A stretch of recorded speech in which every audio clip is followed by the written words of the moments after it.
الحمد لله رب العالمين والصلاة والسلام على رسوله الكريم وعلى من تبعه بإحسان إلى يوم الدين أما بعد.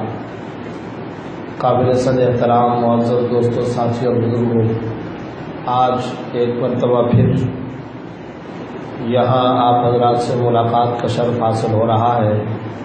سب سے پہلے تو میں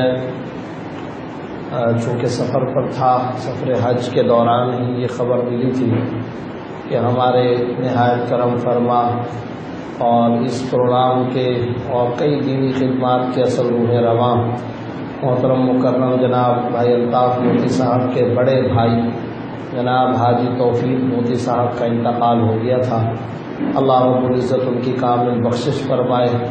میں اس پر اظہار تعزیت پیش کرنے کے ساتھ ساتھ دل سے دعا بھی کرتا ہوں اللہ ان کی کامل مغفرت فرمائے، کروٹ کروٹ انہیں راحت، چین اور سکون عطا فرمائے، اور اللہ رب العزت ان کو ان کے تمام حسنات اور نیکیوں پر بڑھا چڑھا کر اجر عظیم عطا فرمائے، اور جتنی خطائیں زندگی میں ان سے سرزد ہوئیں اللہ رب العزت محض اپنے فضل و کرم سے معافی کا اور بخشش و مغفرت کا فیصلہ اور معاملہ فرمائیں. آپ حضرات سے بھی ان کے ایصال ثواب اور دعا کی درخواست ہے. ہم بھی انشاءاللہ ان کے لیے دعائے بخشش کا اہتمام کرتے رہیں گے. آج جس موضوع پر آپ حضرات سے گفتگو کا موقع مل رہا ہے، عجیب بات یہ ہے کہ یہ انتہائی وسیع اور تفصیلی موضوع ہے.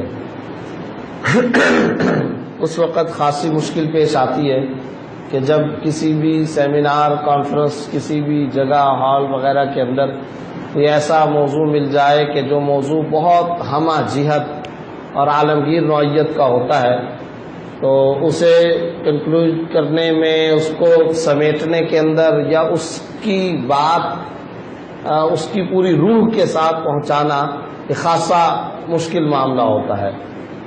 تو ریاست مدینہ کا جو تصور ہے سیرت طیبہ کی روشنی میں، قرآن و حدیث کی روشنی میں، یہ موضوع بھی نہایت تفصیلی ہے، اور اس مختصر سی نشست میں اس بات کا امکان موجود نہیں ہے کہ اس کے تمام پہلوؤں کا کوئی احاطہ کر سکے.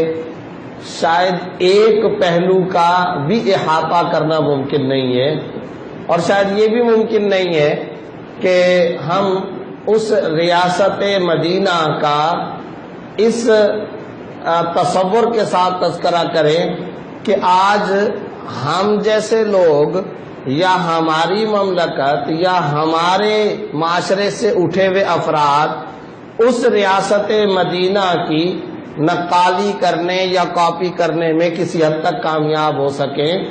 یہ بھی ایک مشکل ترین تصور ہے. ہاں، یہ ضرور ہے کہ ہم اللہ رب العزت سے دعا کر سکتے ہیں، ہم اپنی کوشش کر سکتے ہیں، اور ہم یہ کام کر سکتے ہیں کہ کم از کم اپنے ذہن کے اندر فکری طور پر پہلے اس ریاست مدینہ کے ایک بنیادی خاکے کو سمجھیں، اور سمجھنے کے ساتھ ساتھ اپنی وسعت کے مطابق کوشش بھی کریں، اور اللہ کی ذات سے دعا بھی کریں کہ ہم کسی طرح اپنی آنکھوں سے اس کی کچھ چند جھلکیاں ہی دیکھ سکیں. اور اگر کوئی ایک آدھ جھلکی بھی ہم نے اپنی زندگی کے اندر دیکھی تو ہم سمجھتے ہیں کہ ہماری پوری زندگی کی قیمت وصول ہو جائے گی.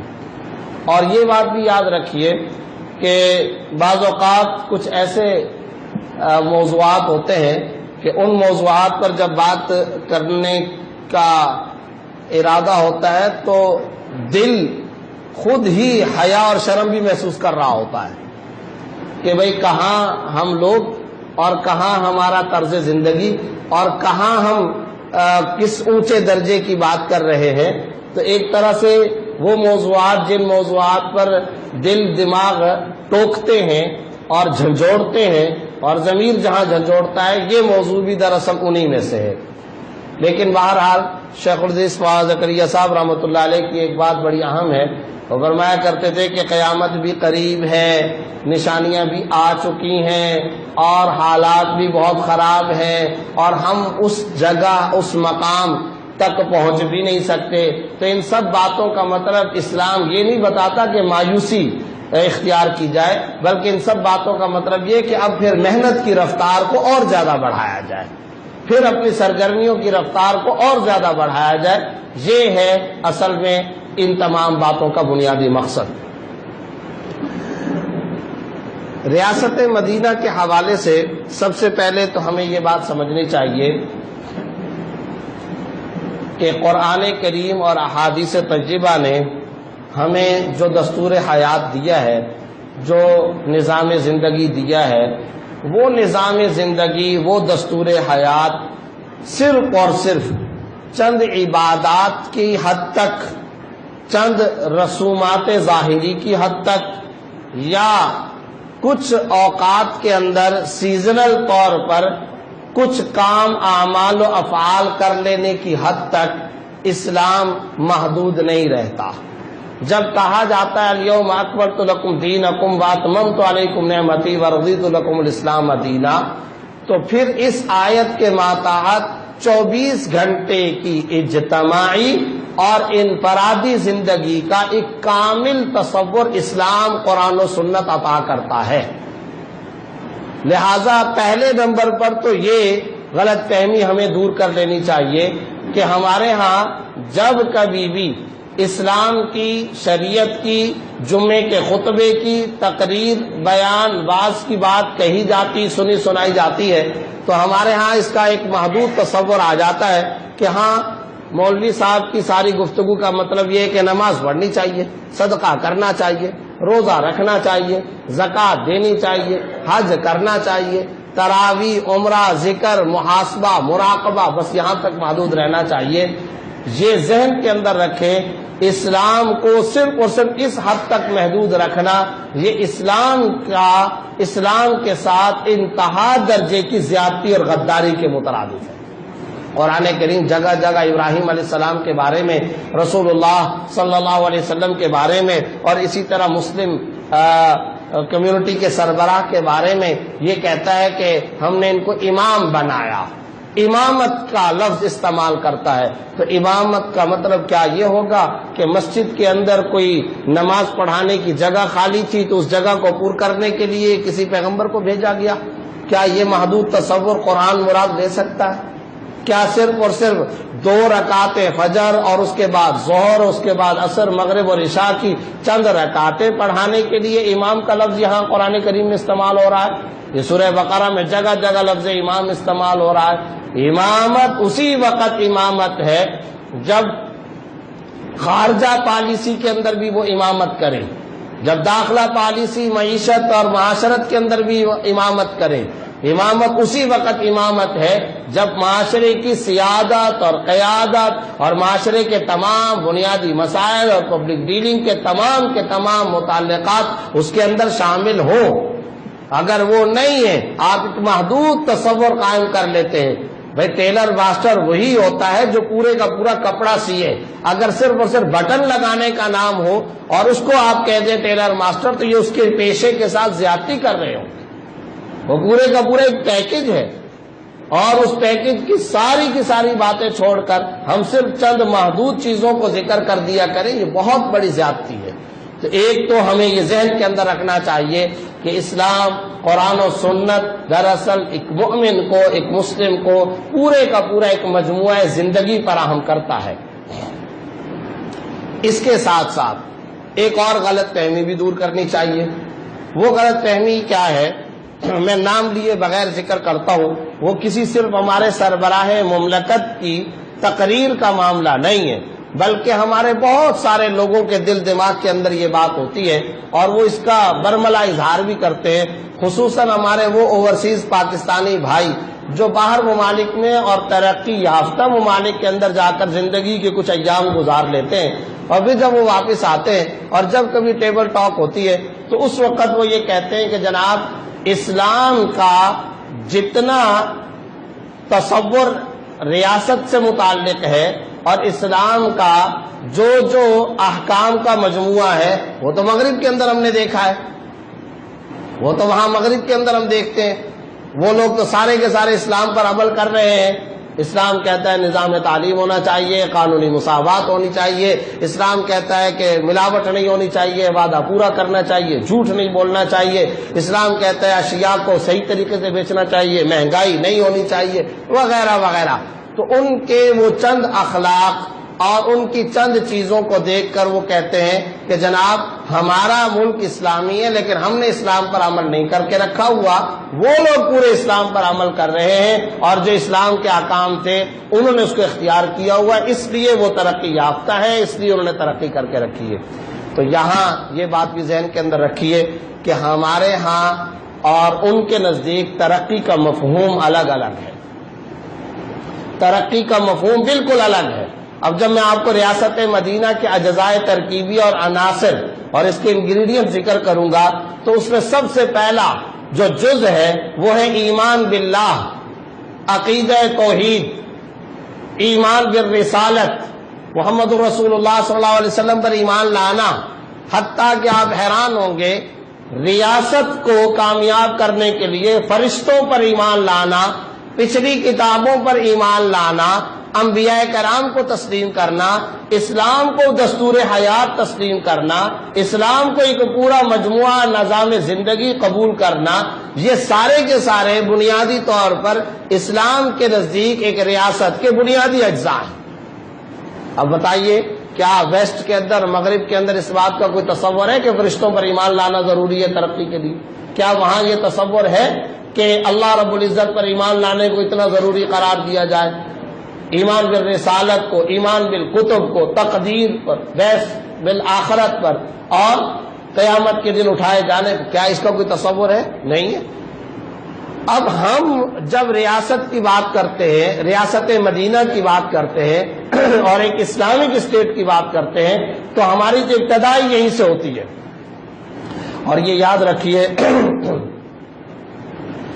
ہمارے نزدیک اور ان کے نزدیک ترقی کا مفہوم بالکل الگ ہے۔ اگر ہمیں ویسٹ والی ترقی چاہیے، مغرب والی ترقی چاہیے، تو پھر آپ کو ماننا پڑے گا کہ گویا آپ دوسرے لفظوں میں یہ کہہ رہے ہیں کہ وہاں کی جب ترقی چاہیے تو فیملی سسٹم پر آپ کو کمپرومائز کرنا پڑے گا، آپ کو کہنا پڑے گا کہ ہم اپنے خاندانی نظام کو تباہ کرنے کے لیے تیار ہیں، آپ کو تسلیم کرنا پڑے گا کہ ہاں ٹھیک ہے کہ ہم وہ قوم بننا چاہتے ہیں جو قوم چند انفرادی معاملات کے اندر تو ایک شاندار طریقہ زندگی رکھتی ہو، لیکن جب اجتماعی معاملہ ہو تو وہ قوم قاتل ہو، وہ قوم لوگوں کے ساتھ زیادتیاں کرنے والی ہو، وہ قوم لوگوں کے ممالک کو تخت و تاراج کرنے والی ہو، اور وہ قوم وہ ہو جو دوسروں کی سلطنتوں پر بمباریاں کرنے والی ہو، تو کیا یہ ترقی ہمارے نزدیک قابل قبول ہو سکتی ہے؟ آج ویسٹ میں پھوپھی کوئی نہیں ہوتی ہے، وہاں تایا کوئی نہیں ہوتا، وہاں سسر کوئی نہیں ہوتا، وہاں خالہ جان کا تصور نہیں۔ ماں باپ کے ساتھ جب یہ معاملہ ہے کہ انہیں اولڈ ہوم کے اندر رکھا جاتا ہے اور معذرت کے ساتھ وہ لوگ جس انداز کے اندر رکھتے اور جس انداز میں اولاد ان کو اپنے گھر سے دیس نکالا دیتی ہے تو وہ رکھتے نہیں، پھینکتے ہیں۔ یہ تو پھر بعد میں ریاست کا معاملہ ہے کہ وہ ان کو کچھ اچھے انداز کے اندر رکھ لیں، لیکن کیا یہ تصور ترقی ہمارے معاشرے کے لیے قابل قبول ہو سکتا ہے؟ دوسری حقیقت، اس وقت ذرا بتائیے آج کی دنیا میں، آج کی دنیا کا سوال ہے، اس وقت وہی قومیں جن کو ہم اپنی نگاہوں سے اور اپنی زبانوں سے صبح شام ترقی یافتہ قوم بولتے ہیں، دنیا کے اندر سب سے زیادہ قتل کن قوموں کے ہاتھوں ہوا ہے؟ بتا دیجئے ذرا۔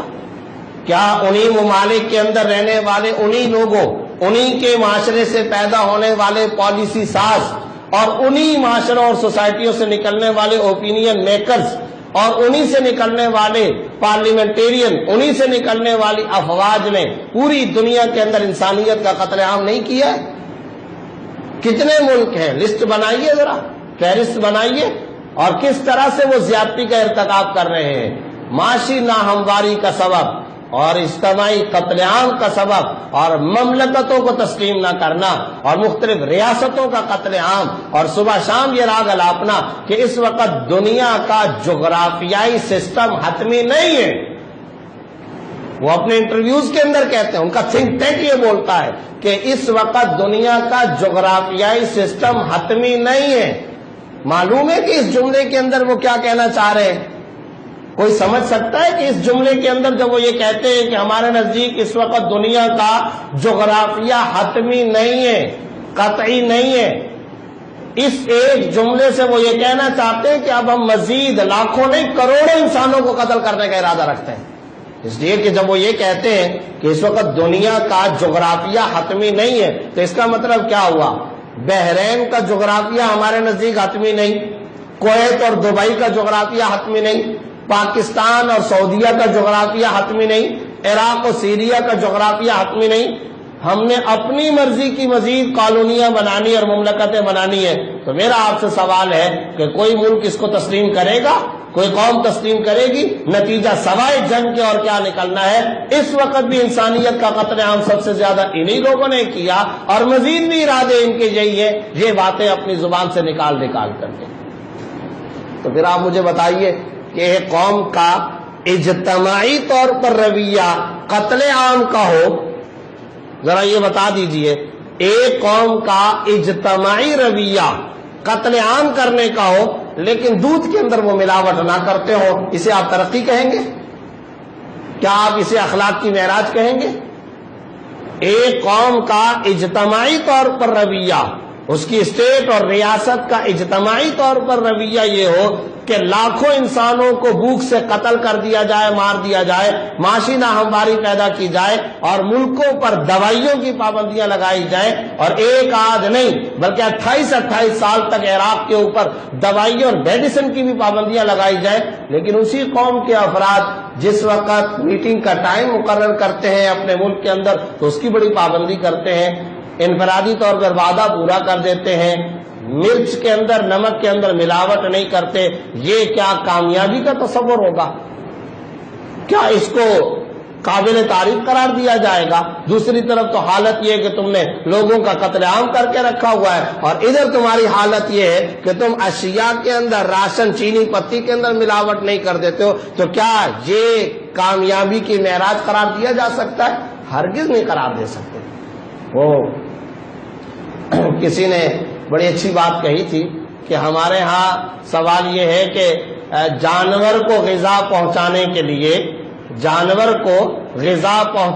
لیے تو کئی انسانوں کی فورس لگتی ہے کہ اس پرندے کو اور اس جانور کو جا کر کے غذا پہنچاؤ، لیکن وہی طیارے جب جانور کو غذا پہنچانے کے لیے جا رہے ہیں وہ آ کہاں سے رہے ہیں؟ وہ دراصل ہزاروں کی تعداد میں ایک اور مملکت میں انسانوں کا خون کر کے آ رہے ہیں۔ بھائی یہ کون سی ترقی ہے؟ یہ کیا ہے؟ اسے کون سی آپ اخلاقی فتح قرار دے سکتے ہیں؟ تو اس لیے ہمارے نزدیک ترقی کا مفہوم الگ ہے، ہم ترقی کی مثالیں ان کی نہیں دے سکتے۔ اگر ہم کو دینی ہے تو وہ ٹھیک ہے، 2 لفظوں کی، 5 لفظوں کی کوئی ہم ان کی جزوی مثال دے سکتے ہیں، لیکن ہم یہ کہیں کہ ان کا پورا نظام اڈاپٹ کرنا چاہتے ہیں۔ آج پوری دنیا کے اندر کیپٹلزم اور سرمایہ دارانہ نظام میں جو تباہی مچا کر کے رکھی ہے اور جو معاشی ناہمواری مچا کر کے رکھی ہوئی ہے، امیر امیر تر اور غریب غریب تر کا جو ایک زبردست قسم کا ایک سسٹم قائم کر کے رکھا ہوا ہے، قرآن کریم تو اس کی تردید کر رہا ہے کہ لا یکون دولۃ بین الاغنیاء منکم، کہ یہ سارے کا سارا مال، اس کا جھکاؤ مالداروں کی طرف رکھنا، نیچے سے مال کو جمع کر کے اوپر کی طرف منتقل کرنا، یہ انتہائی غلط ہے۔ اوپر سے مال نیچے کی طرف جانا چاہیے، نیچے سے اوپر کی طرف نہیں۔ امیر امیر تر اور غریب غریب تر کی پالیسی قرآن کریم اس کی دھجیاں بھی کھیرتا ہے۔ تو آج اگر ہم ان کی مثالیں دیتے ہیں تو اس کا مطلب یہ کہ ہم کو ان کی معاشی پالیسی چاہیے، ان کی سودی معیشت ہمیں چاہیے، ان کا فیملی سسٹم ہم کو چاہیے، ان کا خاندانی نظام ہم کو چاہیے، ان کا لوگوں کو قتل کرنے کا سسٹم ہمیں چاہیے۔ آلات کو، جو جدید آلات ہیں ان کو استعمال کیا جائے انسانوں کو تاخت و تاراج کرنے، تباہ و برباد کرنے کے اندر، تو کیا وہ ہم کو چاہیے؟ ہرگز نہیں۔ مادی ترقی ہم نہیں چاہتے، ہم وہ ترقی چاہتے ہیں جس میں مناسب اور موضوع انداز کے اندر دنیاوی اچھائی یعنی مادی ترقی بھی ہو، لیکن یہ مادی ترقی ساتھ ہی ساتھ اس وقت حقیقی طور پر ہمیں چاہیے اور ہمیں مطلوب ہے اور اسلام کو مطلوب ہے جب اس کے ساتھ ساتھ روحانی ترقی بھی ہو۔ جب اس کے ساتھ ساتھ اخلاقی ترقی بھی ہو، جب اس کے ساتھ ساتھ اللہ رب العزت کی ذات پر، وحدت پر زبردست ایمان بھی ہو۔ اور دیکھیں میں آپ کو ایک اور بات بتاتا ہوں، یہ جو ایمان باللہ ہے یہ دنیا کے اندر مادی ترقی کے لیے بھی ضروری ہے۔ وہ کس طرح؟ وہ اس طرح، رسول اللہ صلی اللہ علیہ وسلم نے مدینہ طیبہ کے اندر شراب کی حرمت کا حکم نازل فرمایا۔ آپ جانتے ہیں کہ شراب کی حرمت ایک وقت کے اندر نہیں آئی ہے، بلکہ شراب کی جو حرمت ہے اس کے اندر کئی ارتقائی اور تدریجی مراحل گزرتے رہے ہیں۔ وہ جو تدریجی مراحل گزرے اس میں پہلی مرتبہ میں تو صرف یہ کہا یا ایھا الذین آمنوا لا تقربوا الصلاۃ وانتم سکارى، نماز کے وقت میں شراب مت پیا کرو، اس کا مطلب ہے اس کے علاوہ میں پینا جائز۔ اس کے بعد پھر آیا صرف اور صرف جھنجھوڑنے کے لیے ذہن متوجہ ہو جائے، شراب پیتے ہو اسمہما اکبر من نفعہما، اس کے کچھ نفع بھی ہیں کچھ نقصان بھی ہیں لیکن نقصانات زیادہ ہیں، حرام نہیں قرار دیا گیا۔ یہ دوسرا مرحلہ کافی عرصے کے بعد آیا۔ ایک تیسرا مرحلہ آیا جس کے اندر جا کر کے شراب کے بارے میں اب ادھر سے ایمان باللہ، ایمان بالرسالت، مرنے کے بعد دوبارہ اٹھائے جانا، اس کی محنت چل رہی ہے، وہ محنت برابر چل رہی ہے، گراؤنڈ تیار کیا جا رہا ہے، راستہ ہموار کیا جا رہا ہے، یہ سب کچھ کیا جا رہا ہے۔ اب تیسرے مرحلے کے اندر نفسیات شناسی کے تمام اصولوں کو استعمال کرتے ہوئے اب آ کر کے کہا جا رہا ہے انما الخمر والمیتۃ والمیسر والانصاب والازلام رجس من عمل الشیطان فاجتنبوہ۔ بت پرستی ہے، قمار ہے، جوا ہے اور شراب نوشی ہے، نجس ہے، شیطانی عمل ہے، اجتناب کرو، ہمیشہ کے لیے اس سے رکو۔ اگلی آیت میں اب رک جاؤ گے کہ نہیں رکو گے؟ اور یہ کہ شیطان تمہارے درمیان عداوت ڈالتا ہے، اس شراب کے ذریعے خدا کی یاد سے تم غافل ہو جاؤ گے۔ یہ اللہ رب العزت 7ویں سپارے کی ابتدا کے اندر آیات نازل فرما رہے اور اس طرح آ کر شراب کی حرمت ہوئی۔ اب ایک پابندی وہ ہے جو یہاں مدینہ کی ریاست کے اندر شراب پر لگ رہی ہے، اور ایک پابندی واشنگٹن کے اندر بھی لگی تھی ایک زمانے کے اندر، اور وہاں صورتحال یہ کہ وہاں کے تمام مقننہ کے اور پارلیمنٹ کے لوگ جمع ہوئے کہ ایکسیڈنٹ زیادہ ہو رہے ہیں، خودکشیاں زیادہ ہو رہی ہیں، لوگ شرابیں پی کر ہوٹلوں کے اندر آتے ہیں، کلبوں کے اندر آتے ہیں، بارز کے اندر آتے ہیں، اور جھگڑوں کا ریشو بڑھتا چلا جا رہا ہے، لہذا اس شراب نوشی کو محدود کرو۔ ٹریفک کے قوانین کے اندر شراب نوشی منع، فلاں موقع پر منع، فلاں موقع پر منع، اس طریقے سے مختلف پابندیاں، اس کے لیے سائن بورڈ، اس کے لیے بجٹ مختص ہوئے، ریڈیو پر اعلانات، ٹیلی ویژن پر اعلانات، سارا کچھ ہوا۔ اب آپ اندازہ لگائیے ایمان باللہ اور آخرت میں جواب دہی کے احساس کے تصور اور اس تصور سے عاری پابندی، ان دونوں میں فرق کیا ہوتا ہے؟ فرق یہ ہے کہ ایک پابندی مدینہ کے اندر لگی، پھر موقع آیا، آپ نے بچپن سے یہ پڑھا ہوگا کہ جب یہ شراب پر پابندی لگی تو وہی لوگ جو شراب پینے والے بہت سارے لوگ تھے، اب ان کی صورتحال کہ مدینہ کی گلیوں میں شراب پانی کی طرح بہ رہی تھی، اور اپنی بھٹیاں شراب کی ختم کر دی، توڑ دیا، ختم ہو گیا معاملہ، ہمیشہ کے لیے شراب۔ حتیٰ کہ صحابہ کرام کے جب بچے آئے تو وہ پوچھا کرتے تھے یہ کس جانور کا نام ہے؟ یہ خمر کا تذکرہ ہم اشعار میں تو سنتے ہیں، لیکن یہ ہے کس جانور کا نام؟ اس کی کتنی دم تھی، کتنی ٹانگیں تھی؟ یہ صحابہ کرام کے بچے پوچھا کرتے تھے کہ اشعار میں تو ہم پوچھتے ہیں کہ خمر کا تذکرہ آتا ہے شراب کا، لیکن یہ ہوتی کیا چیز ہے؟ یعنی اس قدر شراب کا خاتمہ ہوا۔ اور جب 5 سال تک امریکہ کے اندر یہ پابندی لگائی گئی، 5 سال بعد سروے کیا گیا کہ اب شراب پینے والوں کی تعداد میں کتنی کمی ہوئی، پتہ چلا پہلے جتنے لوگ شراب پیتے تھے اس تعداد میں 20 لاکھ افراد کا اضافہ ہو چکا ہے۔ تو یہ اضافہ کیوں ہوا؟ یہ اس لیے ہوا کہ دراصل اس پابندی کے پیچھے آخرت میں جواب دہی کا احساس نہیں تھا، اس میں قبر کے اندر جواب دہی کا احساس نہیں تھا۔ اور یاد رکھیے جب ایمان باللہ نہیں ہوتا، آپ قانون سازی کے ذریعے سے تمام برائیوں کو ختم کرنا چاہیں تو ختم نہیں ہو سکتی ہے، اور انسان کی انرجی اور طاقت چور دروازے نکالنے، نت نئے ہیلے حوالے نکالنے پر اس کی ساری انرجی استعمال ہوتی رہتی ہے۔ یہاں سے پابندی ہے تو میں ادھر سے نکال لوں، یہاں سے پابندی ہے تو ادھر سے نکال لوں، یہاں سے پابندی ہے تو ادھر سے نکال لوں۔ اور اس کے ساتھ ساتھ ایمان باللہ اس لیے بھی ضروری ہے کہ ہمارے دین کا تقاضا ہے بے شمار پابندیاں، اور جب تک ایمان باللہ نہیں ہوگا تو ہم وہ تو آزاد ہے، ان کے ہاں تو خنزیر بیچنے کی کوئی ممانعت نہیں ہے، شراب کی فیکٹری لگانے کی کوئی ممانعت نہیں ہے، سود خوری کی تو کوئی ممانعت نہیں ہے، لہذا وہ سودی ادارے بھی بنائیں گے، شراب کی کمپنیاں بھی بنائیں گے، وہ تو ساری کی ساری حرام اور ناجائز اجزاء اور ناجائز اشیاء کی خرید و فروخت پر تو کوئی پابندی نہیں رکھتے۔ کیا ہم یہ کام کر سکتے ہیں؟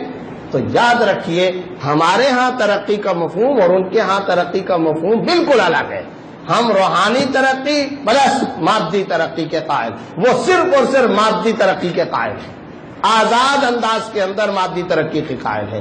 اس لیے ہمارے اور ان کے درمیان میں کبھی بھی اس بات کا موازنہ کرنا کہ دیکھو انہوں نے یہ کام کیا تو ہم کو یہ کام کرنا ہے، ہمارا اپنا ایک دستور حیات ہے، ہمارا اپنا ایک دستور زندگی ہے، اور آج اگر ہم اپنے اس دستور زندگی پر آ جائیں، یہ قوم دم چھلا سابقہ لاحقہ نہیں بنے گی، یہ قوم مخدوم بنے گی، ہم خادم و نوکر نہیں بنیں گے۔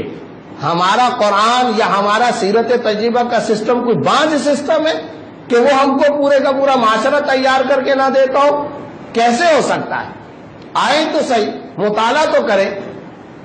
سورہ نمل کے فلاں وزیر خارجہ صاحب آیا اور اس نے آ کر کے اس طرح سے ملاقات کی اور اس طرح سے، اور ہمارے فلاں سربراہ مملکت وہ اس طرح سے آ کر کے ملے، اس طرح سے۔ آپ ذرا 19واں سپارہ اٹھائیے، حضرت سلیمان علیہ السلام، ملکہ بلقیس اور ان کی آمد و رفت اور ان کی ملاقات، اور کس راستے سے لے کر کے آنا اور کون سا پروٹوکول ہوگا، اور جو انہوں نے گفٹ دیے ان گفٹوں کے ساتھ ہم نے کیا معاملہ کرنا ہے، اور امداد کی صورتحال کیا ہوگی، یہ سارا سورہ نمل کے اندر موجود ہے۔ کوئی پڑھے تو صحیح۔ ہم نے تو قرآن کریم کو رسمیات کی کتاب بنایا ہوا ہے۔ ہمارے مقننہ اور عدلیہ کے اور ہمارے پارلیمنٹ کے افراد نے کب یہ منظر ہم کو دکھایا کہ آج یہ مسئلہ ہمارے سامنے پیش آیا، آؤ قرآن کریم کھولیں اور ان کی ان آیات کو سامنے رکھیں اور اس کی روشنی میں ہمارے شہ دماغ مل کر اس مسئلے کا حل نکالیں؟ کب ہم نے یہ منظر دیکھا ہے؟ ہم نے تو دکان اور مکان کی اوپننگ اور افتتاح کے لیے، ہم نے تو پارلیمنٹ کے اجلاس کی اوپننگ اور افتتاح کے لیے 3-4 آیات کو رسمی طور پر پڑھا ہے، برکت کے لیے پڑھا ہے۔ ہماری ایک مذہبی کتاب ہے، لہٰذا اس کی ابتدا کی چند آیتیں پڑھ لو بس۔ تو قرآن کریم صرف اوپننگ کی کتاب تو نہیں تھی، یہ کوئی افتتاح کی کتاب تو نہیں تھی، یہ صرف اور صرف کوئی ایصال ثواب کی یا تعویذ گھنٹے کی کتاب تو نہیں تھی، یہ تو دستور حیات ہے، یہ تو ضابطہ زندگی ہے۔ کون سی چیز ہے جس کے اندر بیان نہیں کی گئی ہے؟ ضرورت اس بات کی ہے کہ اس کو ایک زندہ جاوید کتاب سمجھیں، ہم مشاہد کتاب سمجھیں، محسوس کیے جانے والا کلام سمجھیں، اس سے رہنمائی، اس کو ہم رہنمائی کے قابل سمجھیں۔ اور یہ رہنمائی نہیں، یہ دخیل نہیں، ہم بہت پیچھے ہیں، یہ کلام بہت آگے ہے، بہت آگے ہے۔ جس وقت رسول اللہ صلی اللہ علیہ وسلم مکہ مکرمہ سے مدینہ تشریف لائے، اب آپ اسلامیات کی تمام کتابوں کے اندر پڑھتے رہے کہ مدینہ منورہ میں آپ صلی اللہ علیہ وسلم تشریف لائے، سیرت طیبہ کے کھلے اوراق ہیں، ان اوراق کو کھولیے۔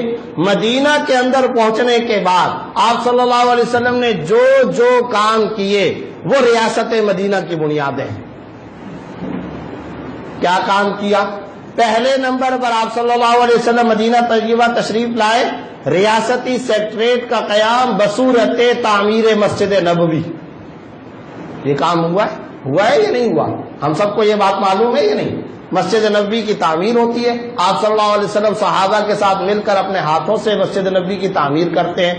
یہ ریاستی سیکٹریٹ بھی تھا، یہ مشاورت گاہ بھی تھی، یہ پارلیمنٹ بھی تھی، اور یہی مسجد مال غنیمت کی تقسیم کا مقام بھی تھی، یہی مسجد جنگوں اور مختلف مقامات پر دستوں اور وفود کی تشکیل کا مقام بھی تھا، یہی مسجد اپنے زمانے کی صفہ کی صورت کے اندر دارالعلوم اور یونیورسٹی بھی تھی۔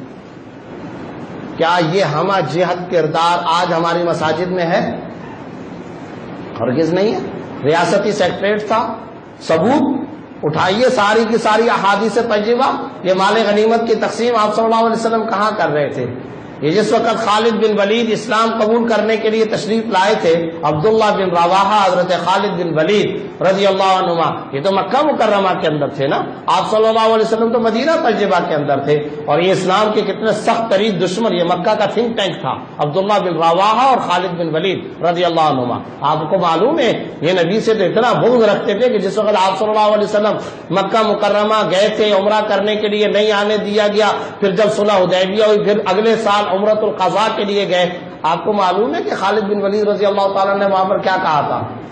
اس وقت یہ بات کہی تھی کہ میں اس ماں کا بیٹا ہوں جس نے غیرت کے ساتھ اور شرم و حیا اور حمیت کے ساتھ مجھے دودھ پلایا، میں مکہ میں موجود رہوں اور میرا دشمن محمد صلی اللہ علیہ وسلم وہ مکہ میں آئے اور عمرہ کر کے چلا جائے اور خیر و عافیت کے ساتھ چلا جائے، میری غیرت گوارا نہیں کرتی ہے، لہٰذا جتنے عرصے تک وہ مکہ میں رہیں گے میں مکہ کو چھوڑ کر جا رہا ہوں۔ یہ خالد بن ولید کے الفاظ تھے۔ چنانچہ آپ صلی اللہ علیہ وسلم جب عمرہ کرنے کے لیے آئے، اب تک تو یہ مسلمان نہیں ہوئے تھے خالد بن ولید، تو یہ چلے گئے۔ آپ صلی اللہ علیہ وسلم آئے تو آپ صلی اللہ علیہ وسلم کو یہ ساری بات پتہ چلی۔ اس وقت آپ صلی اللہ علیہ وسلم نے ان کفار میں سے ایک بندے کو بلا کر کے کہا کہ خالد نے کیا کہا تھا، یہ کہا۔ آپ صلی اللہ علیہ وسلم مسکرائے اور فرمایا کہ اچھا اگر کوئی شخص خالد کو میری طرف سے یہ پیغام دے سکے تو ان تک یہ پیغام پہنچا دو کہ خالد اگر تم اسلام کے اندر آؤ گے خدا تم کو بہت عزت دے گا، اور اس وقت جو تمہاری سیادت اور عزت کا مقام ہے اللہ تعالیٰ تم کو اس سے کئی گنا زیادہ عزت اور مقام بلند دے گا اگر تم عقیدہ توحید کو مان لو۔ یہ بات خالد بن ولید رضی اللہ تعالیٰ کو پیغام کی صورت میں ملی، اور جس وقت ملی تو خالد بن ولید کی دل کی دنیا بدل گئی۔ تو بار بار کہتے تھے کہ اچھا محمد صلی اللہ علیہ وسلم نے کیا کہا؟ یہ کہا۔ اچھا میرا نام لے کے کہا؟ جی آپ کا نام لے کر کے کہا۔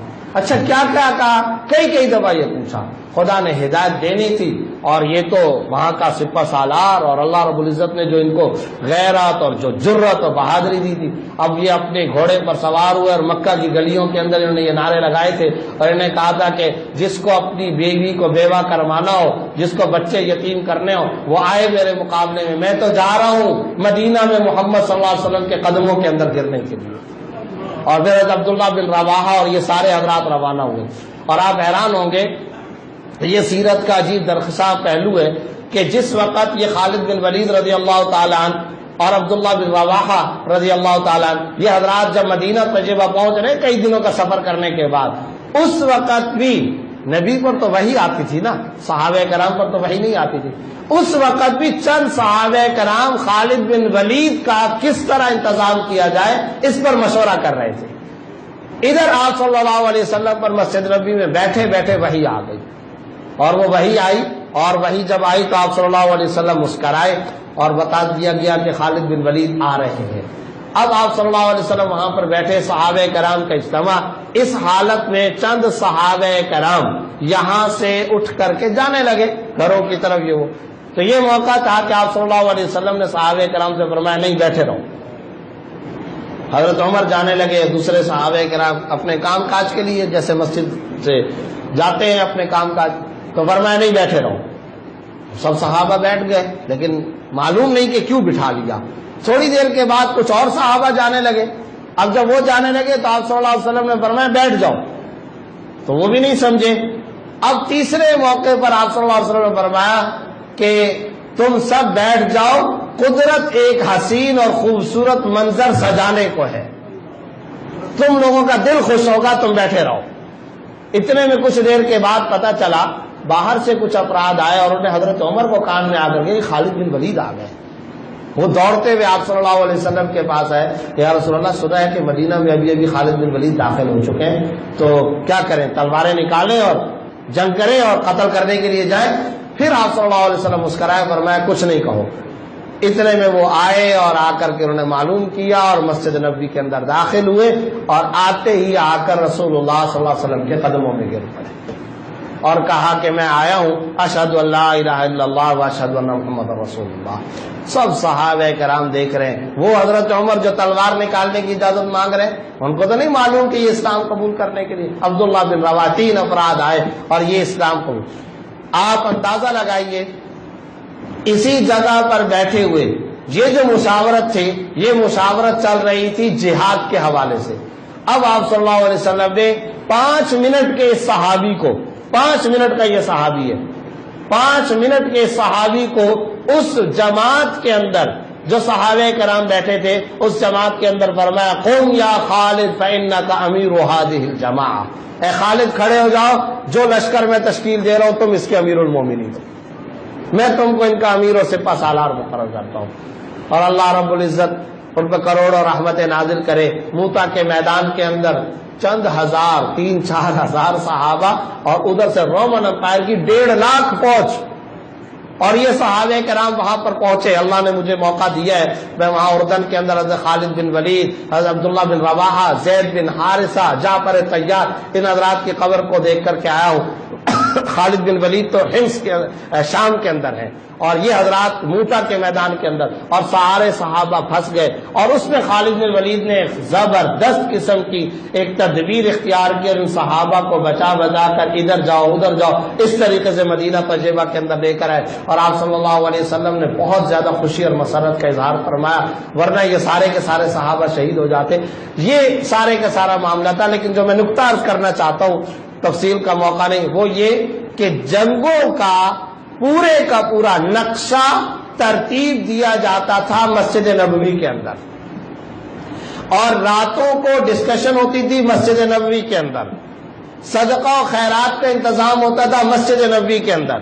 آج بھی وہاں پر کالم جو ہے ریاض الجنہ کے اندر آپ نے دیکھا ہے، وہاں پر استوانہ ابی لبابہ، تو اچھا یہ جو ابو لبابہ تھے ان کا کیا معاملہ ہوا تھا؟ یہ جو 3 افراد تھے جن سے آپ صلی اللہ علیہ وسلم نے بات چیت بند کر دی تھی، پھر 11ویں سپارے کے آئے، تو ان میں سے کچھ نے اپنے آپ کو وہاں کالم کے ساتھ باندھا تھا۔ ابن ہشام نے لکھا قیدیوں کو بھی یہاں مسجد نبوی کے اندر قید کیا جاتا تھا، ایک طرح سے جیل کا کام بھی ابتدا کے اندر لیا گیا، کیونکہ اس وقت تو ہنگامی حالت تھی۔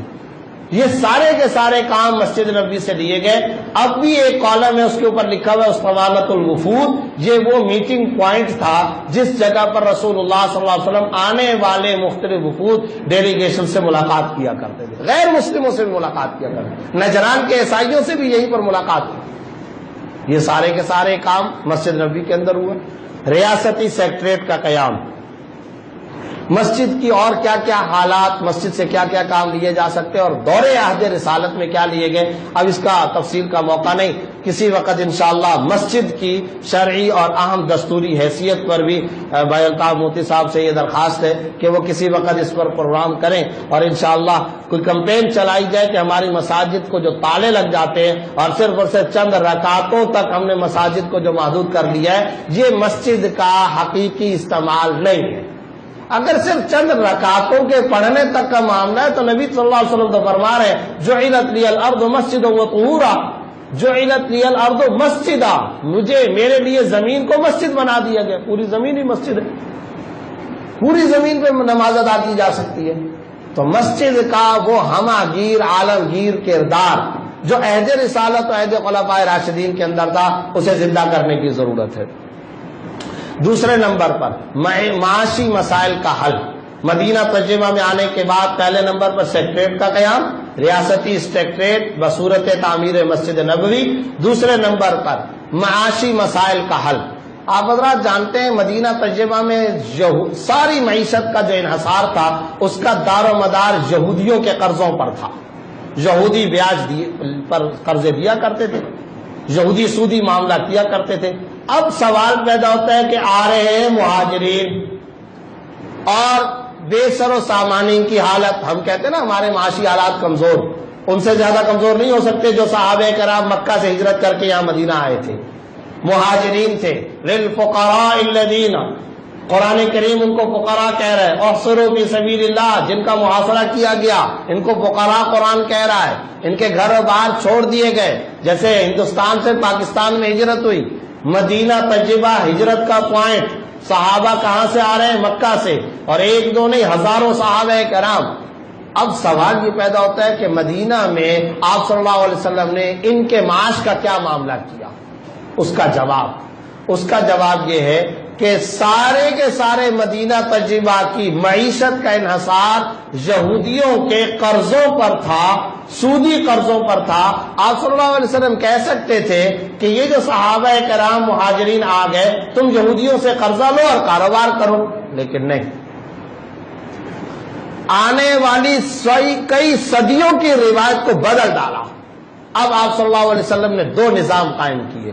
پہلا نظام مواخات کا، بھائی بندی، بھائی چارے کا قیام، جو مہاجر آیا وہ اور جو انصاری صحابی موجود ہے یہ، ان کے درمیان میں مواخات، ان کے درمیان میں کاروباری تعاون، ان کے درمیان میں بزنس و تجارت کا تعاون، تم ان کے ساتھ مدد کرو، اور ساتھ ہی ساتھ قرض حسنہ کا نظام، قرض حسنہ کا نظام کہ تم ان کو قرضہ دو، تم نے یہ طریقہ اختیار کرنا ہے، کوشش کرو کہ ان پر بوجھ اور وبال نہ بنو، گویا کہ وقتی طور پر، ہنگامی طور پر۔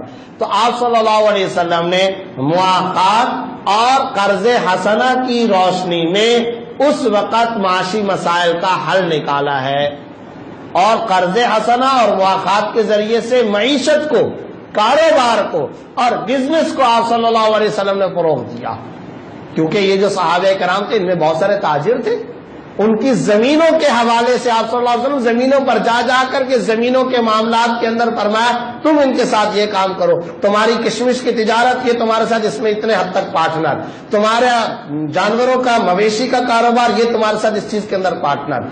گویا کہ آپ صلی اللہ علیہ وسلم نے ایک جملہ فرمایا تؤخذ من اغنیائہم وترد علی فقرائہم، زکوٰۃ کا نظام قائم ہے، اور زکوٰۃ الذین مکناہم فی الارض اقاموا الصلاۃ وآتوا الزکاۃ، زکوٰۃ کا نظام قائم اور مواخات کا نظام قائم، قرض حسنہ کا نظام قائم، باہمی تعاون و تناصر کا نظام قائم، ان کے بزنسوں اور تجارتوں اور نوکریوں اور ان کے کاروبار اور ان کی زمینداری کے اندر عارضی طور پر پارٹنرشپ کا نظام قائم کیا، اپنے ہاتھوں پر کھڑے ہوئے، اپنے پیروں پر کھڑے ہوئے، یہ معاشی نظام آپ صلی اللہ علیہ وسلم نے ابتدائی طور پر عطا فرمایا۔ اس کے بعد جب وسعت ہوئی ہے تو اس وسعت کے بعد تو پھر اللہ، چونکہ ایک ریاست کا قیام ہو رہا تھا، پھر تو بیت المال کا بھی قیام ہو گیا، اور بیت المال کے ذریعے سے پھر فہرستیں بھی بنی ہیں، اور پھر فہرستوں کے بننے کے نتیجے میں لوگوں کو قرضے بھی دیے گئے، لوگوں کو معاشی سفر بھی کروائے گئے، اور شام و یمن کے جو معاشی سفر ہوا کرتے تھے اس کے اندر بھی لوگوں کو بھیجا گیا، اور کئی مہاجر صحابہ کرام کو اللہ رب العزت نے زبردست مالی وسعت عطا فرمائی، لیکن یہ ساری کی ساری مسلم کمیونٹی کے ذریعے سے ابتدا کے اندر کیا، بعد میں ریاست نے اس میں اپنا کردار ادا کیا ہے۔ اس کے اندر بھی بہت ساری تفصیلات ہیں، لیکن میں ہر جز اور اجزائے ترکیبیہ میں سے ہر کا صرف اور صرف ایک جھلکی کہ پہلے نمبر پر کیا ہوا، دوسرے نمبر پہ کیا ہوا، صرف ایک جھلکی دیتے ہوئے آگے نکلنا چاہتا ہوں۔ تیسرے نمبر پر آپ صلی اللہ علیہ وسلم نے داخلی امن و امان، اس داخلی امن و امان کے لیے میثاق مدینہ پر آپ صلی اللہ علیہ وسلم نے عمل درآمد کروایا، چنانچہ یہودیوں سے معاہدہ کیا گیا، اور 1 پوائنٹ ایجنڈا، تم لوگ مدینہ میں رہتے ہو، ہم بھی مدینہ منورہ کے اندر رہتے ہیں، یہ انصار، یہ مہاجرین جو ہے اب یہ بھی مدینہ منورہ کے اندر رہتے ہیں، صرف ایک کام کرو، تمہارا عقیدہ الگ ہمارا عقیدہ الگ، لیکن ایک 1 پوائنٹ ایجنڈا، مدینہ سے باہر سے آنے والے جتنے لوگ، باہر کا کوئی دشمن اگر ہم پر حملہ آور ہوگا، تم اور ہم مل کر کے مدینہ منورہ کا دفاع کریں گے۔ اب اس بات پر تو وہ سارے کے سارے آ گئے کہ ہاں ہمارے وطن پر کوئی حملہ نہ کرے، ہمارے کاروبار، ہمارے مال و متاع اور ہمارے یہاں پر جو اسٹیٹس ہے اس پر کوئی حملہ نہ کرے، اور اس پر باہر سے کوئی نہ آئے۔ میثاق مدینہ، اس کی اور بہت ساری شقیں تھیں، یہ کام آپ صلی اللہ علیہ وسلم نے کیا داخلی امن و امان کے لیے۔ اور اندازہ لگائیے، میثاق مدینہ قائم ہو رہا ہے اور مشاورت گاہ کے اندر ان کو بلایا جا رہا ہے اور ان کے سردار آ رہے ہیں، اور جب یہ معاہدہ تکمیل پذیر ہو رہا ہے اور یہ کیا جا رہا ہے، جس کا مطلب یہ ہوا کہ خود یہود مدینہ نے نبی کی سیادت و قیادت کو تو تسلیم کر لیا نا، یہ تو ضمناً آ گیا نا کام۔ اگر یہ کام کیا جاتا تم ہماری حکومت کو مانو تسلیم کرو تو یہ نہیں ہو سکتا تھا، اس کا طریقہ یہ نکالا کہ خارجی طور پر کوئی دشمن ہم پر حملہ آور نہ ہو اور کوئی شخص بھی اس طرح کا کردار ادا نہ کرے، اس کے لیے ہم اور تم مل کر کے متفق ہو کر کے متحد ہو کر کے اپنے اس وطن مدینہ کا دفاع کریں گے۔ اس 1 پوائنٹ ایجنڈے پر آ جاؤ، سب کے سب آگے۔ یہ داخلی امن و امان، اس حوالے سے اور کئی اقدامات کیے لیکن تفصیل کا موقع نہیں۔ چوتھے نمبر پر داخلہ اور خارجہ پالیسی، اسی مدینہ کی ریاست کی ابتدا ہی کے اندر خارجہ اور داخلہ پالیسی، اور اس حوالے سے وفود کو بھیجنا، اس حوالے سے استغنا اور بے نیازی کے ساتھ باہر کے لوگوں سے ملاقاتیں، مکہ مکرمہ آنا جانا، حجاز کے دوسرے علاقوں میں آنا جانا، اور یہاں تک کہ شام تک اپنی دعوت کو پہنچانا، یہ کام بھی آپ صلی اللہ علیہ وسلم نے شروع کر دیا۔ چھٹے نمبر پر قانونی مساوات، اس کو یوں بیان کیا جا سکتا ہے جیسے کہ میں نے شروع میں ذکر کیا تھا کہ ایمان باللہ، تعلیم، تنظیم، تاسیس۔ تعلیم قرآن، اور ظاہر ہے کہ جب قرآن کریم کی بات ہوتی ہے تو صرف اور صرف وہ ذکر محاسبہ وہاں تک کی بات نہیں ہوتی ہے، وہ پورے کا پورا ایک نظام دیتا ہے۔ تو تعلیم قرآن، یتلو علیہم آیاتی ویزکیہم ویعلمہم الکتاب والحکمہ، الفاظ کیا؟ تعلیم، اس کے بعد تنظیم، قوم بن گئی ایک منظم قوم، اس کے بعد تاسیس سے مراد تاسیس ریاست، اب ریاست بھی وجود کے اندر آئی ہے۔ تو یہ پوری کی پوری ایک ترتیب۔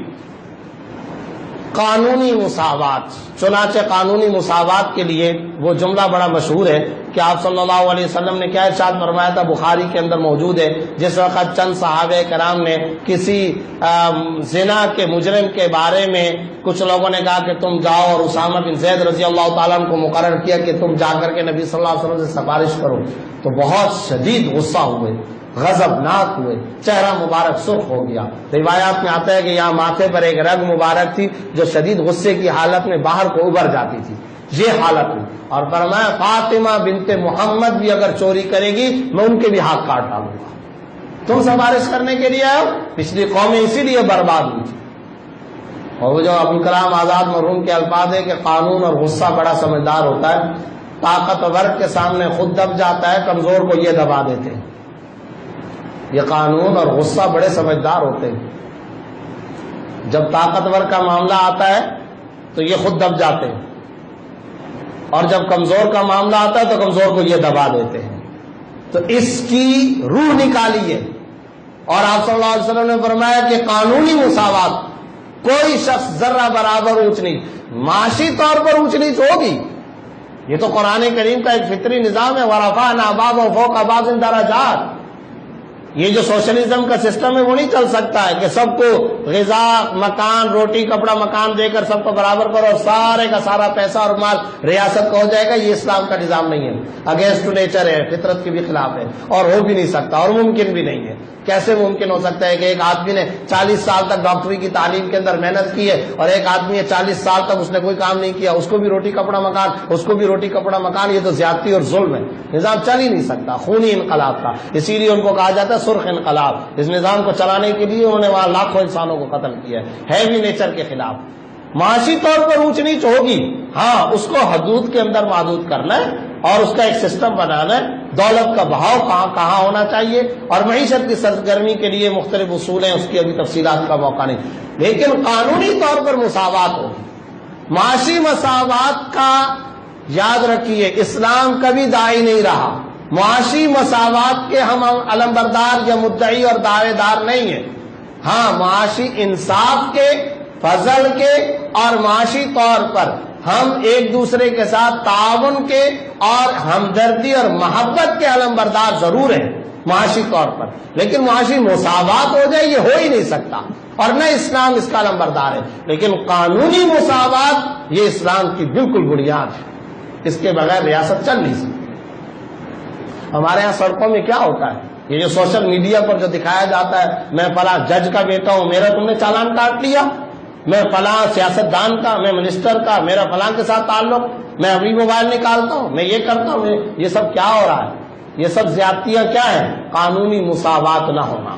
تو قانونی مساوات یہ اسلام کی ریاست کی بالکل ابتدائی اجزائے ترکیبیہ میں سے، اس کی بھی بہت ساری تفصیلات ہیں، میں اس کا بھی موقع نہیں ہے کہ میں اس کو ذکر کر سکوں۔ اس کے بعد نظام تعلیم، اور یہ سارے کام ساتھ ساتھ چلنے ہیں۔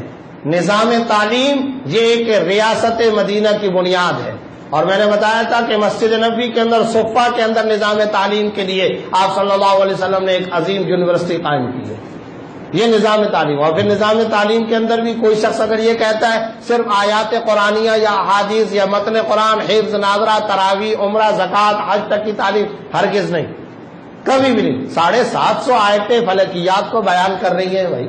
الم تر ان اللہ انزل من السماء ماء فاخرجنا به ثمرات، پھلوں کا تذکرہ، مختلف الوانها، پھلوں کے کلر کا تذکرہ، ومن الجبال، پہاڑوں کا تذکرہ، جدد بیض وحمر، مختلف جانوروں کا تذکرہ، ومن الناس والدواب والانعام، چوپاؤں کا، آبشاروں کا، دریاؤں کا، سمندروں کا، فضاؤں کا، خلاؤں کا، ان کے سپیس کا، ان کے تمام سیاروں کا، ایک نہیں سینکڑوں آیتوں میں قرآن تذکرہ کر رہا ہے۔ ان آیتوں کے اندر نماز روزے کا تو تذکرہ نہیں ہے، ان میں ذکر، محاسبہ، عمرہ، تراویح کا تو ذکر نہیں ہے۔ یہ ساری کی ساری آیتیں جب فلکیات کو بیان کر رہی ہیں اور کائنات کے نظام کو اور سائنس کو بیان کر رہی ہیں، تو یہ سائنس پڑھنا پڑھانا قرآن کا تقاضا ہے، یہ قرآن کریم کا بنیادی تقاضا ہے۔ اس لیے جب نظام تعلیم کی بات آپ صلی اللہ علیہ وسلم نے فدیہ مقرر کیا، حالانکہ کوئی مناسبت نہیں، یہ جو قیدی ہیں ان کو کہو کہ یہ ہم کو عبرانی زبان سکھائیں، یہ یونانی زبان سکھائیں، یہ سریانی زبان سکھائیں، تم املا سیکھو، تم تحریر سیکھو، تم ان کی زبان سیکھو، تم ان کے بارے میں ان کی تہذیب و ثقافت کا پتہ کرو کہ شامی لوگوں کی تہذیب و ثقافت کیسی ہوتی ہے، یہ آپ صلی اللہ علیہ وسلم کر رہے ہیں۔ تو نظام تعلیم کے اندر ہمہ جہت دینی دنیاوی جس کو ہم کہتے ہیں، قرآن نے کہیں پر دینی اور دنیاوی کی تفریق نہیں کی ہے، یہ اس دور کا بہت بڑا المیہ ہے، اس پر بھی ایک پروگرام کرنے کی ضرورت ہے۔ تعلیم ایک اکائی کا نام ہے، یہ تجزی اور تقسیم کو قبول نہیں کرتا۔ بقول مولانا علی میاں صاحب رحمۃ اللہ علیہ کہ تعلیم ایک لطیف جوہر کا نام ہے، یہ ٹکڑے ٹکڑے ہونے کو قبول نہیں کرتا۔ کہیں قرآن و سنت میں دینی اور دنیاوی تعلیم کا تذکرہ نہیں ہے۔ تعلیم تعلیم ہوتی ہے، یہ کیا ہو گیا کہ دینی تعلیم یا دنیاوی، عصری تعلیم یا جدید تعلیم یا قدیم تعلیم، تعلیم کبھی پرانی نہیں ہوتی ہے، تعلیم پر کبھی بھی پسماندگی نہیں آتی ہے، یہ ایک اکائی کا نام ہے اور یہ مجموعی طور پر ایک اکائی کا نام ہے۔ اور ہمارے ہاں ایک اور اس میں بھی اشارتاً ذکر کر کے آگے چلنا چاہتا ہوں، ایک اور المیہ ہمارے ہاں کیا ہے، وہ یہ ہے جب بھی تعلیم کی بات آئے گی تو ہمارے اس معاشرے میں مدارس کو ٹارگٹ کیا جاتا ہے کہ جناب ہم دنیاوی تعلیم اس کے اندر شامل کریں گے۔ ارے بھائی دنیاوی تعلیم شامل کرو، ہم اس کی حمایت کرتے ہیں، مدارس شروع کر چکے ہیں، مدارس نے تو قانون بنا کر کے رکھا ہوا ہے کسی کو اس وقت تک عالم دین نہیں بننے دیں گے جب تک کہ میٹرک سائنس کے اندر وہ پاس نہ ہو، میٹرک سائنس نہ کر لے۔ کمپیوٹر آ چکا ہے، وہ باقاعدہ بیالوجی پڑھا رہے ہیں، سائنس پڑھا رہے ہیں، انگریزی پڑھا رہے ہیں، مختلف علوم پڑھا رہے ہیں۔ پاکستان میں کئی مدارس میں اب چائنیز زبان شروع کر دی گئی ہے، جاتے تو ہے نہیں ہے، دیکھتے تو ہے نہیں ہے، مدرسوں کے اندر جا کر کے وزٹ کرنے کا تو موقع ملتا نہیں ہے، تو پھر خام خواہ پروپیگنڈے کا شکار ہوتے ہیں۔ لیکن بسط ادب و احترام، جان کی امان کے ساتھ کیا ہم یہ درخواست کر سکتے ہیں کہ ذرا دیکھیے کہ کالج اور یونیورسٹیوں کے اندر قرآن و سنت کی تعلیم کے ساتھ کیا اثر ہو رہا ہے۔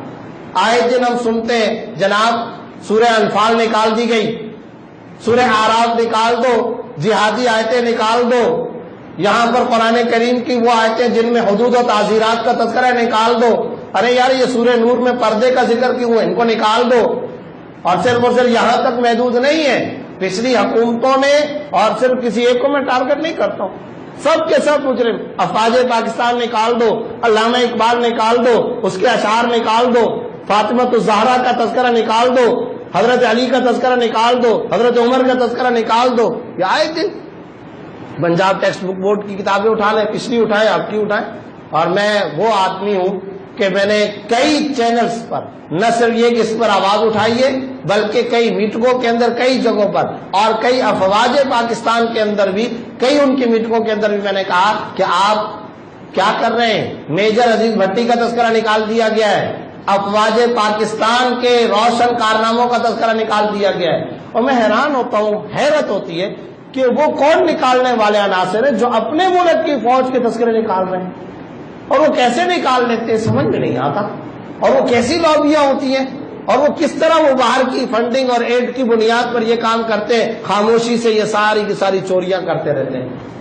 اور ہوتا کیا ہے، چونکہ یہ بچوں کی کتاب میں توجہ ہوتی نہیں ہے، اگر کہیں حکومتی سطح پر ڈاکومنٹیشن کے اندر کوئی کمی بیشی ہو تو وہ تو بات پھیل جاتی ہے، لیکن ہمارے ہاں اسکولوں کالجوں کے اندر دینی مواد کے نصاب تعلیم کے ساتھ جتنی زبردست زیادتی اور غداری کی گئی ہے اس کی مثال نہیں ملتی۔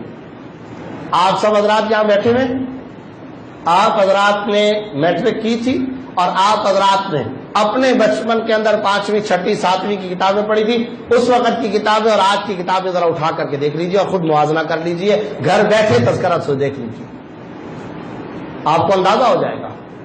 تو اس کا تو تذکرہ کوئی نہیں کرتا، یہاں تو کہہ رہے ہیں مدارس کے اندر یہ کرو یہ کرو یہ کرو، ارے بھائی وہاں کی صورتحال کیا ہے؟ اور میرا ایک کلپ ہے، آپ حضرات سن سکتے ہیں، فیس بک پر بھی، درس قرآن پر بھی، اور ابھی جو ہمارے ماشاءاللہ صدر پاکستان بننے کے ایک صاحب امیدوار تھے، ان کی صورتحال، اور پھر کئی وزراء اور منسٹر، میں کسی کو ٹارگٹ نہیں کرتا ہوں، آپ ان کی صورتحال جا کر کے دیکھیں، اجلاسوں کے اندر ان کو کہہ دیں ذرا سورہ کوثر اور سورہ اخلاص ہی سنا دو اور سورہ فاتحہ اور درود شریف بھی سنا دو۔ یہ ہمارے پاکستان کی مقننہ کے افراد ہیں، یہ پالیسی ساز افراد ہیں، یہ اوپینین میکر افراد ہیں، کیوں نہیں ہمارے سربراہان مملکت کی طرف سے اپنی تقاریر میں ان کی اس دینی حالت زار پر بات کی جاتی؟ کیوں نہیں کہا جاتا کہ ان کی دینی حالت زار کس طرح کی ہے؟ اور یہ ریپرزینٹیو ہے کس کے؟ اسلامیہ نے پاکستان کے، یہ مملکت خداداد پاکستان کے نمائندے، اور ان کی اپنی دینی حالت یہ ہے۔ بدگمانی تو نہیں کرنی چاہیے۔ میرا سوال صرف اور صرف آپ سے یہ ہے، میں اگر آپ سے یہ پوچھنا چاہتا ہوں، جسے سورہ اخلاص نہ آتی ہو، جسے سورہ فاتحہ نہ، جسے آیت الکرسی تو دور کی بات ہے، جسے کلمے کے الفاظ اور سورہ اخلاص اور سورہ فاتحہ مکمل الحمد سے لے کر کے غیر المغضوب علیہم ولا الضالین تک نہ آتی ہو، تو میں یہ پوچھتا ہوں اس کو غسل کے فرض آتے ہوں گے؟ تو غسل کے فرائض کا وہ غسل کے ان تمام شرائط کے ساتھ غسل کا اہتمام کرتا ہوگا، اور جب نہیں کرتا ہوگا تو پھر اگلا سوال یہ ہے کہ کیا جنابت تو ہوتی ہے، اور پھر جب جنابت ہوتی ہے تو پھر ذرا بتائیے کہ پاکی کس طریقے سے حاصل کر سکتے ہیں؟ فقہاء نے تو مسئلہ لکھا ہے کہ اگر آپ غسل کے فرائض پورے نہ کرو، سمندر میں بھی پورا دن غوطے مارتے رہو، پاک نہیں ہو سکتے ہو۔ اچھا پھر جب یہ صورتحال ہے، پھر نمازوں کی صورتحال کیا ہوگی؟ خلاصہ یہ، جو خالق کا وفادار نہیں ہے وہ مخلوق کا وفادار کیسے ہو سکتا ہے؟ ہم تسلیم کرتے ہیں کہ جناب بیالوجی، فزکس، سویکس اور کیمسٹری کی تعلیم اور سائنس اور ریاضی اور انگلش کمپیوٹر کی تعلیم مدارس میں ہونی چاہیے، ہم تسلیم کرتے ہیں اس بات کو، اور ہم اس کی طرف پیش رفت کر رہے ہیں اور مسلسل کر رہے ہیں اور نصاب میں تبدیلیاں لا رہے ہیں اور تمہیں چیک کرنے کے لیے دعوت دیتے ہیں اور بار بار کر رہے ہیں، ہم تو اس کو تسلیم کر رہے ہیں، تم اپنی ان خرابیوں کی طرف کیوں توجہ نہیں کرتے ہو؟ اور میں تو عام طور پر مدارس کے اہل وقت سے کہتا ہوں کہ یہ بھی غلط ہے کہ تم یہ کرتے ہو ہم یہ کرتے ہیں، وہ بھی ہمارے ہی بہن بھائی ہیں، وہ بھی کوئی غیر نہیں ہے، ہم ان کے، وہ ہمارے ہیں، مسلمان بہن بھائی ہیں، ہم درد دل کے ساتھ یہ بات کہتے ہیں۔ وہاں کالجوں میں پڑھنے والی تمام کی تمام طالبات میری بہنیں، میری سگی بہنیں، ان کے بارے میں مجھے فکر نہیں کرنی تو کس کو فکر کرنی؟ وہ نوجوان ہمارے بھائی ہیں۔ ہم دینی مدارس کے طلبا اور ان کے درمیان میں ذرہ برابر کسی افتراق کے قائل نہیں ہے، ہرگز افتراق کے قائل نہیں ہے، ہمارے مسلمان بہن بھائی ہیں۔ لیکن آپ اگر ہمارے معاش کی فکر کرتے ہیں تو ہمیں آپ کے دینی تصور کی فکر ہے، تو آپ ان دونوں کو یکجا کریں۔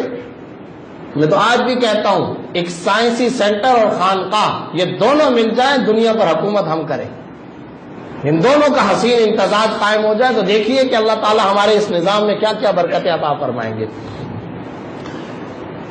نظام تعلیم، اس کے بعد یہ 7ویں نمبر پر صیغہ احتساب، ایک کڑا احتساب کا نظام رسول اللہ صلی اللہ علیہ وسلم نے ریاست مدینہ کے اندر قائم فرمایا۔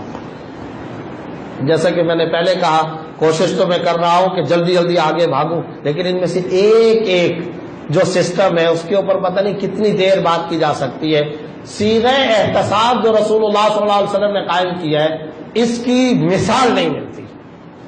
آپ ان تفصیلات کو اگر سنیں گے تو آپ حیران ہو جائیں گے کہ کیا صیغہ احتساب، کیا کڑا احتساب کا نظام قائم کیا تھا۔ یا خدا، یا سبحان اللہ، انسان پڑھتا ہے تو حیران ہو جاتا ہے۔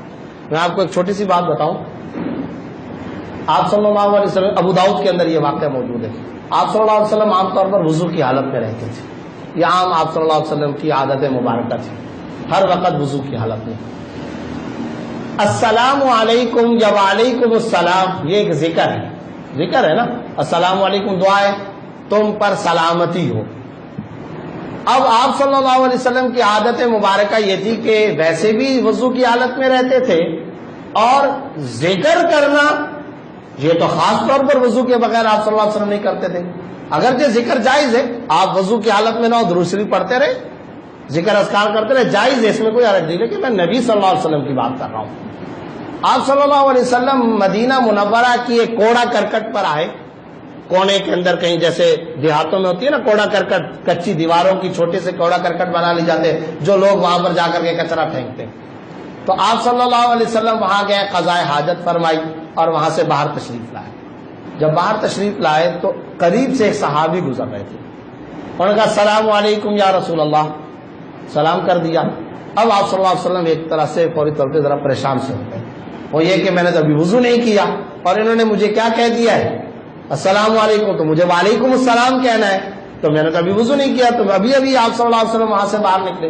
اب آپ صلی اللہ علیہ وسلم نے فوری طور پر وہی جو کچرا کنڈی کی جو دیوار تھی اس دیوار پر جلدی سے تیمم کیا، ایسے ہاتھ لگایا، تیمم کیا، اور تیمم کرنے کے بعد فوراً فرمایا وعلیکم السلام ورحمۃ اللہ۔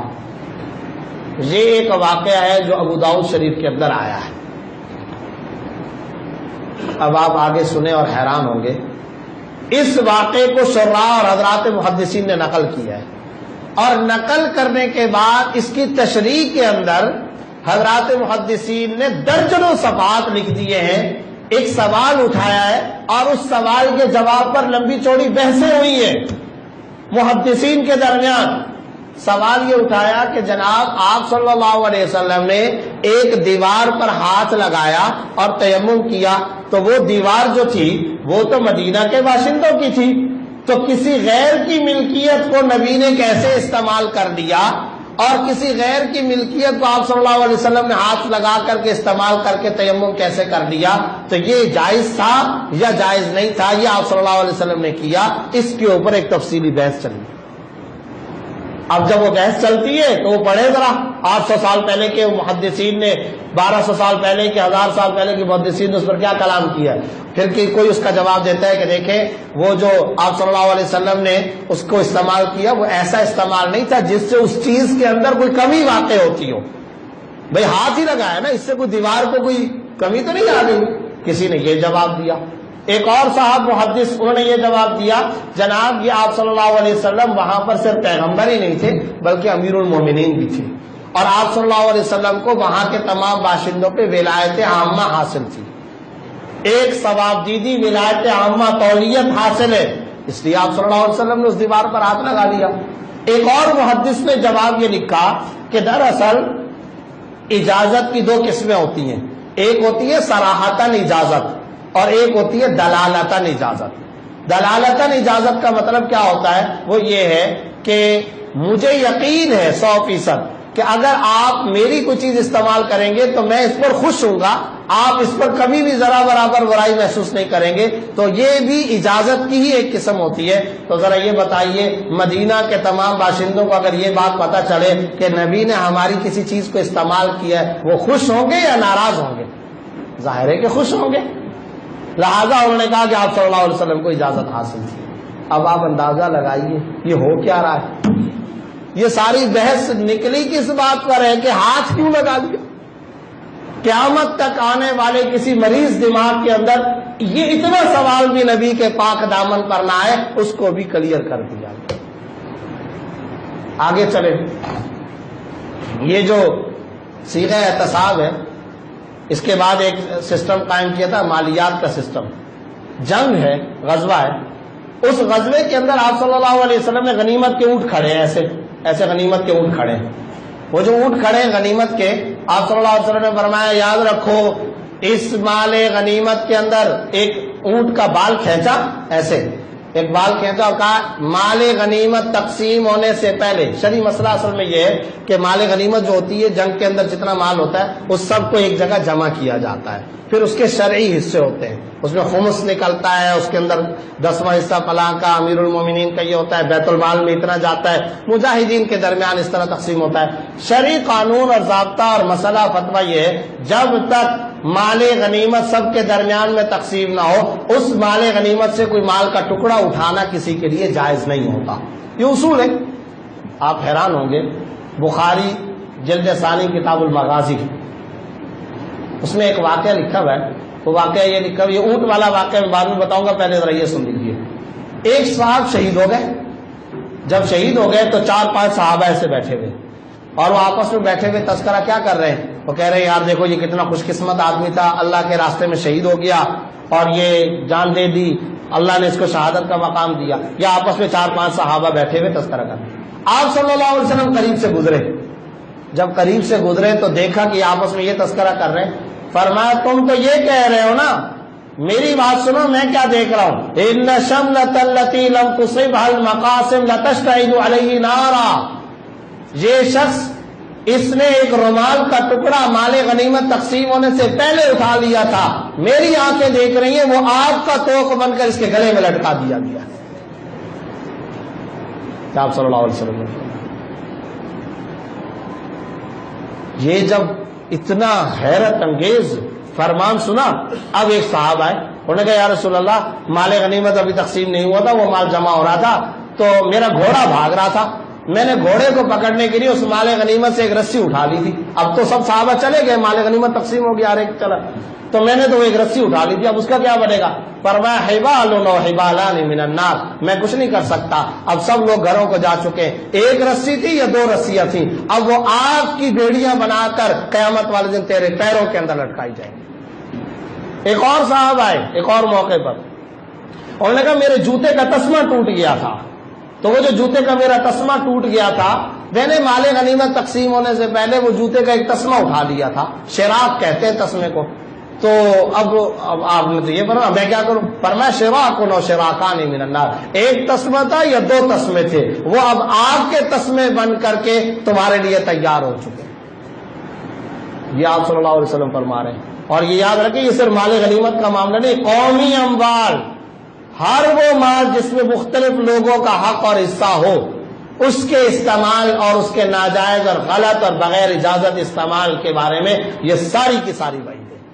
اب وہ آئیے اونٹ والے واقعے پر، وہ ایسے سارے اونٹ کھڑے، ایک بال کھینچا، فرمایا اگر کوئی شخص مال غنیمت میں اس اونٹ کی کھال کے اوپر یہ جو بال ہے اس بال کے بقدر بھی اگر کسی نے خیانت کی تو قیامت والے دن اس کو یہ سزا بھگتنی پڑے گی، یہ آپ صلی اللہ علیہ وسلم نے فرمایا۔